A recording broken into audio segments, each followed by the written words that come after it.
KTV world of news यानी खबरुनि जी दुनिया। KTV web news सां गॾु मां आहियां सुधीर अमन खखराणी। पेश आहे हिन वक़्त जी अहम ख़बर। गड़ी यासीन डिप्टी डायरेक्टर ज़रई तोसी खाते जी इमारत ज़बून हाल। Additional director agriculture Shikarpur Khudabakhsh Kalwar office जो दौरो कयो। हुन सहाफ़ियुनि सां ॻाल्हियूं कंदे ॿुधायो त गड़ी यासीन समेत चइनी तालुकनि में ज़रई तोसी खाते जूं बिल्डिंगूं कोन आहिनि। सिंध हुकूमत ऐं वसवारनि खे गुज़ारिश आहे त गड़ी यासीन समेत ज़िले जे सभिनी तालुकनि में एग्रीकल्चर जूं इमारतूं तामीर कराए ॾिनियूं वञनि त जीअं ज़रई अमलो ऑफिसनि में वेही पंहिंजो वहिंवार हलाए सघनि ऐं आबादगारनि ऐं ज़मींदारनि खे मुफ़ीद मशवरा ॾेई सघनि।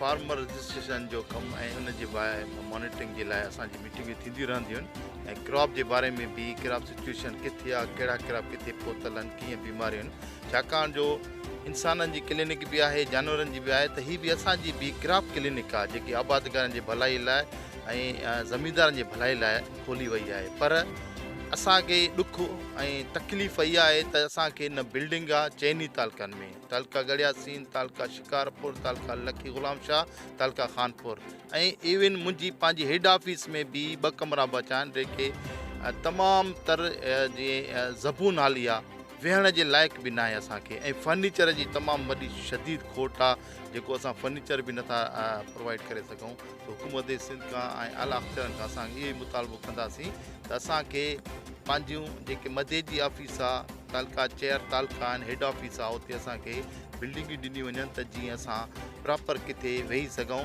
हीअ जेको आहे बिल्डिंगियूं इन पोज़ीशन में त वेहण खां पोइ अलाह साईं दुआ घुरंदा रब ज़िंदगी जेका सलामत रखी करे ॿाहिरि जेका असां निकिरूं ऐं आबादगारनि जी ख़िदमत कयूं। महिरबानी। खबरुनि जी दुनिया।